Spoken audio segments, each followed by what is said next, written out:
मनोज कुमार साहू इटामाटी समस्त एक हुई जो होली पर्व पालन कर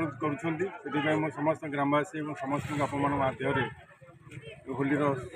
शुभकामना करुच्ची समस्त जमी आज समस्त मन खुशी और शांति फेरी आसु भगवान कृपार यह मोर कामना। आज पवित्र होली रे कौन शुभेच्छा रही इटामाटी सारा ओडिशा को आज होली रे जमी आम समस्त विभिन्न रंग नहीं खेलुचे ठीक से भाव में समस्त मनरे जो भितर थी दुख दूर हो और समस्त मैंने खुशी पूरी आसू आम जगन्नाथ निकट प्रार्थना कर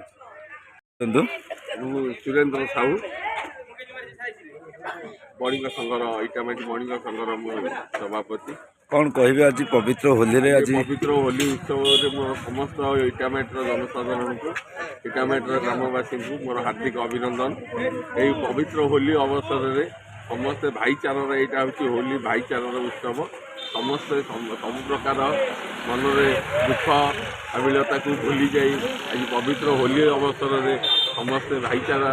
निदर्शन एक होली को पालन करवा और दोल पूर्णमी आगामी दिन में 10 दल आमर इटामाटीर पवित्र 10 दल या कि भलरे समस्ते एक मन एक समस्ते पालन करूँ यह मोर कामना।